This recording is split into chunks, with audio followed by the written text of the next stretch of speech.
E o nosso primeiro segredo de costura é como fazer um bolso faca. Para isso eu já tenho o fundo do bolso com a modelagem certinha e eu vou encostar por cima do que seria a nossa perna de calça e passar uma costura reta unindo os dois tecidos com 1 centímetro de margem. E esse é o resultado da costura, mas se liga no truque. Quando a gente faz a virada do fundo do bolso para o lado avesso, ó, a gente olha ali, a parte da boca do bolso tá bem bonitinha, só que tem um detalhe, a gente vai enfiar a mão ali e é justamente nessa hora que o avesso do nosso bolso sobe e fica aparecendo do lado direito da nossa peça. Fica muito feio. Para evitar isso, tem uma dica. A gente abre a costura e nós vamos pegar aquela margem de 1 centímetro da costura que a gente acabou de fazer e dobrar para o lado do avesso do bolso. Mantendo nessa posição, a gente vai passar uma costurinha de segurança reta bem na bordinha, que é o que vai segurar o avesso do bolso no lugar. E assim ficou a costura de segurança. Agora a gente vai pegar as costas do nosso bolso, que também servirão como vista, e nós vamos encostar a curvinha do fechamento na curvinha do avesso do bolso. A gente encaixa certinho ali por cima e é justamente nessa borda que a gente vai passar uma costura reta com 1 centímetro de margem, unindo os dois fundos. E esse é o resultado do bolso pelo avesso, e pelo lado direito a gente tem a modelagem da boca do bolso no tipo faca. E o nosso segundo truque é para quem é bem iniciante mesmo e tem dificuldade de fazer as costuras ou as dobras retas.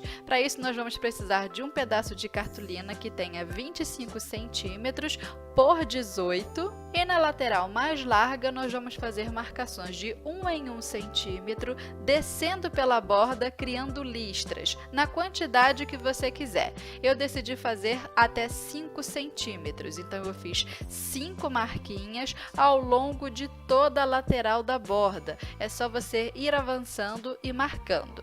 Depois a gente vai ligar os pontinhos com a régua reta, criando as listrinhas.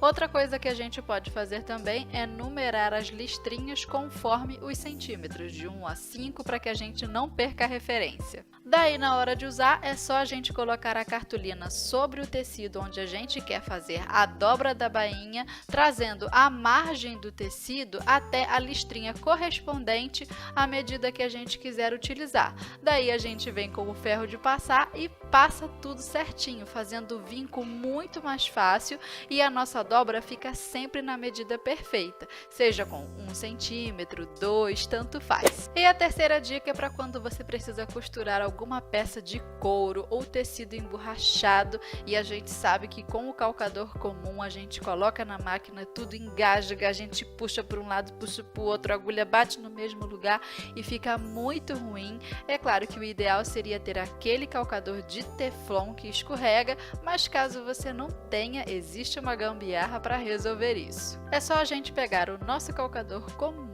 e na parte de baixo a gente vai tirar a medida certinha de um pedacinho de papel manteiga, aquele da cozinha, do tamanho certinho do fundo, inclusive com o buraco da agulha. Daí é só colar um pedacinho de durex no fundo do calcador e colocar o papel manteiga por cima, tá?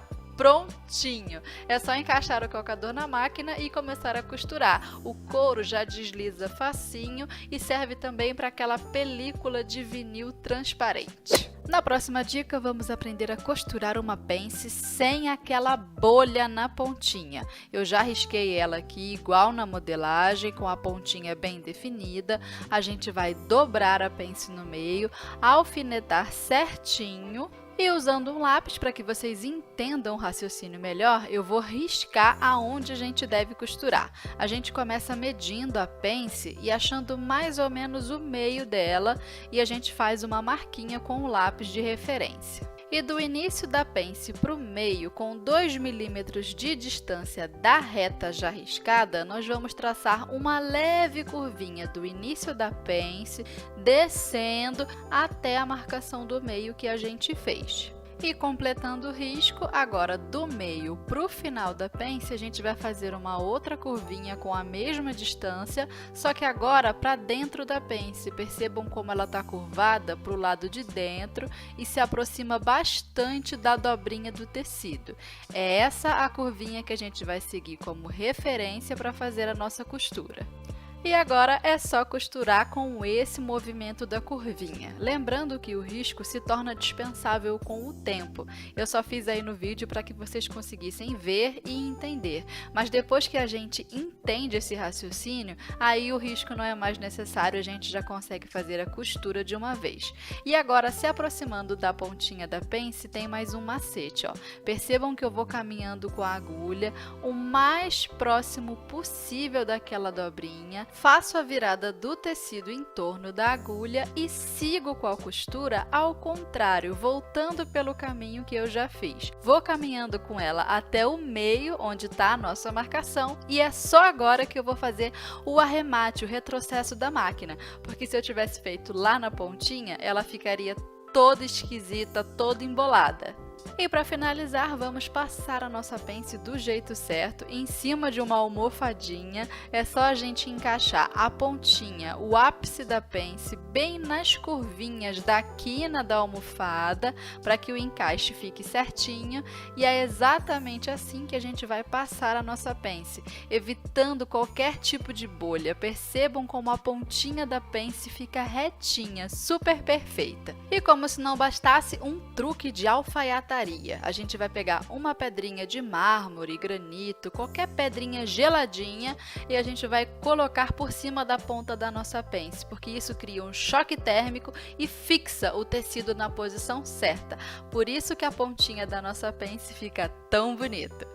E aí, gostou desse vídeo? Então compartilhe com as suas amigas e se inscreva aqui no canal. Nós já somos mais de 130 mil pessoas que aprendem costura, modelagem, bordado de pedrarias e moda festa. Um beijo e até o próximo vídeo!